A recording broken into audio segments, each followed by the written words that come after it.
मतिरथी सुसमाचार अध्याय 13।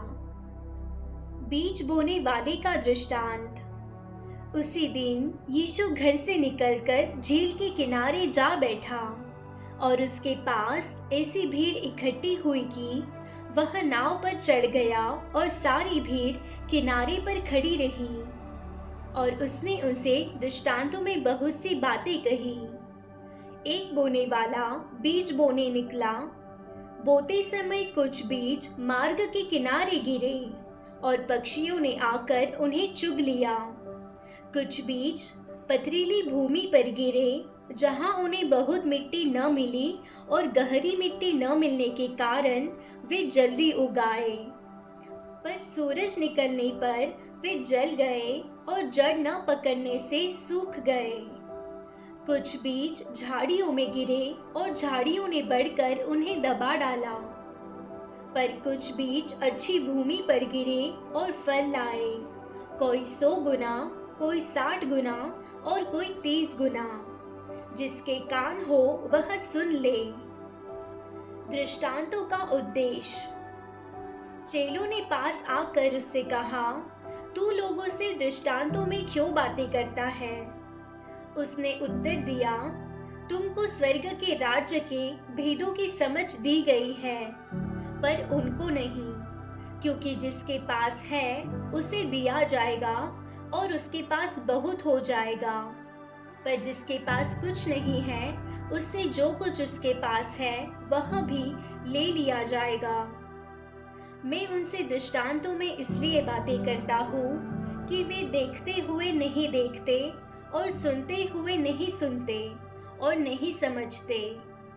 उनके विषय में यशाया की यह भविष्यवाणी पूरी होती है, तुम कानों से तो सुनोगे पर समझोगे नहीं, और आंखों से तो देखोगे पर तुम्हें न सूझेगा।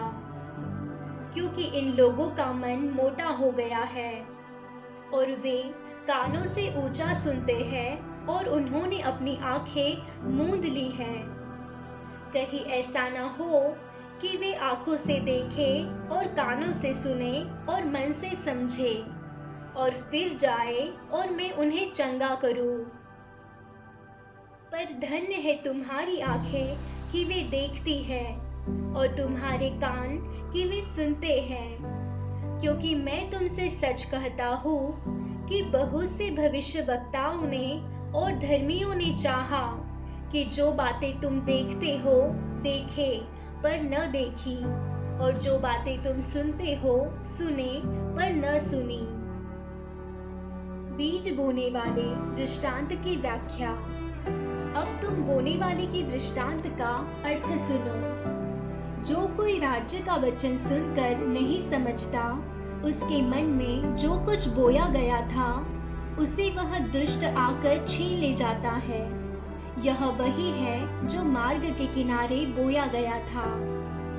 और जो पथरीली भूमि पर बोया गया, यह वह है जो वचन सुनकर तुरंत आनंद के साथ मान लेता है, पर अपने में जड़ न रखने के कारण वह थोड़े ही दिन का है, और जब वचन के कारण क्लेश या उपद्रव होता है तो तुरंत ठोकर खाता है। जो झाड़ियों में बोया गया, यह वह है जो वचन को सुनता है, पर इस संसार की चिंता और धन का धोखा वचन को दबाता है और वह फल नहीं लाता। जो अच्छी भूमि में बोया गया, यह वह है जो वचन को सुनकर समझता है और फल लाता है, कोई 100 गुना, कोई 60 गुना और कोई 30 गुना।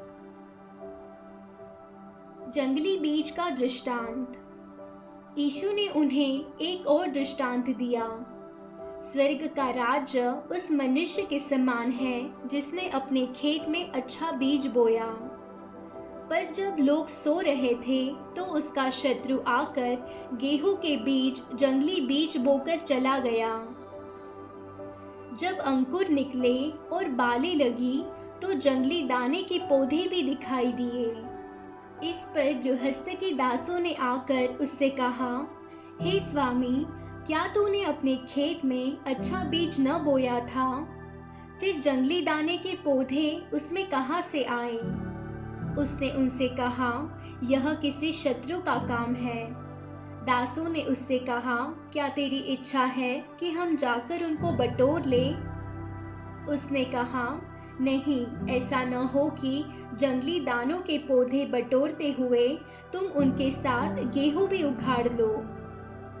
कटनी तक दोनों को एक साथ बढ़ने दो और कटने के समय में काटने वालों से कहूँगा कि पहले जंगली दाने के पौधे बटोर कर जलाने के लिए उनके गट्ठे बांध लो और गेहूं को मेरे खत्ते में इकट्ठा करो।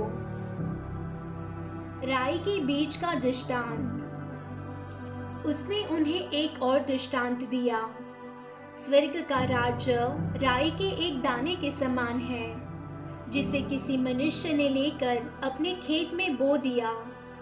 वह सब बीजों से छोटा तो होता है, पर जब बढ़ जाता है तब सब साग पात से बड़ा होता है और ऐसा पेड़ हो जाता है कि आकाश के पक्षी आकर उसकी डालियों पर बसेरा करते हैं।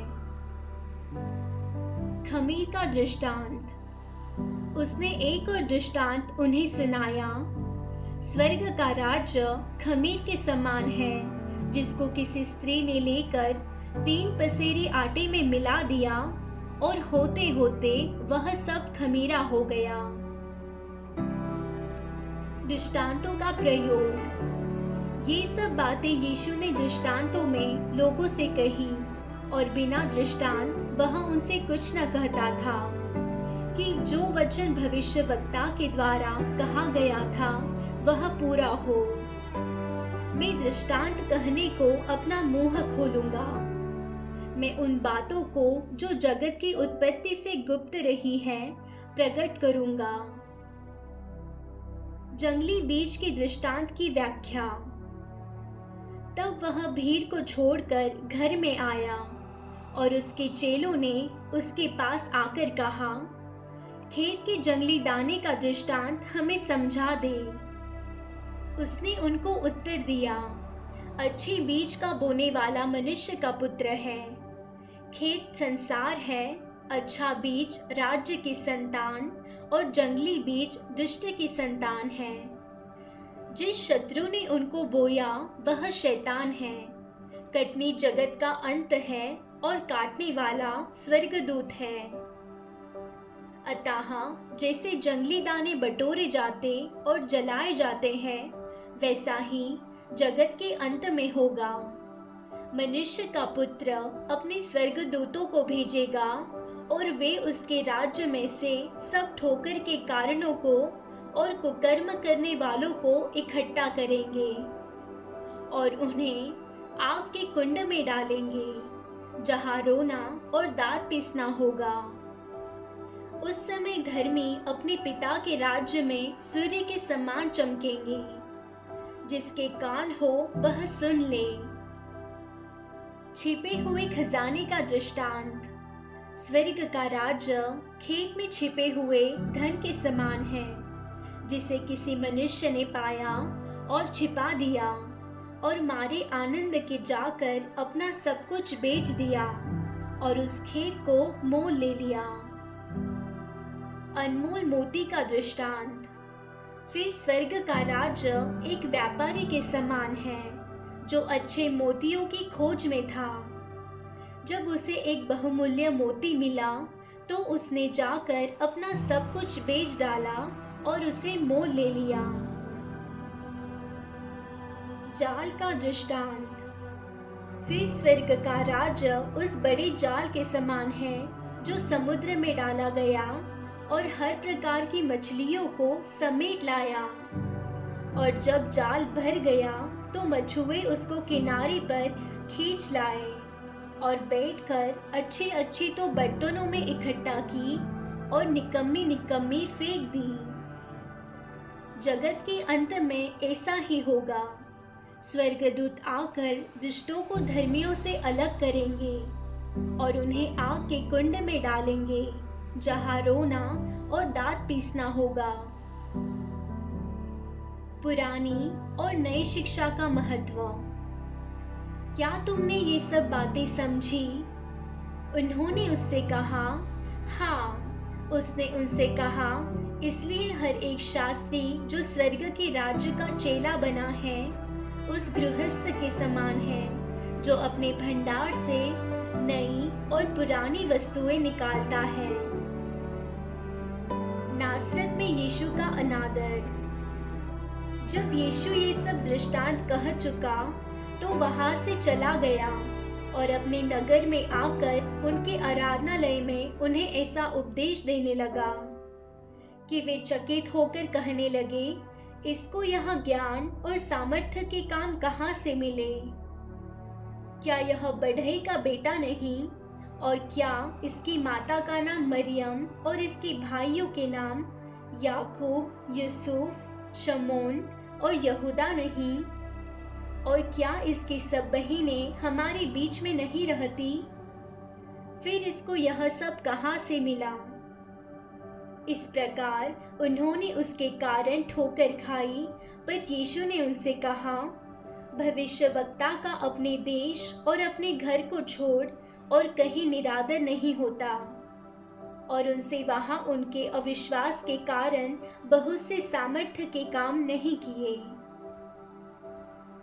आमीन।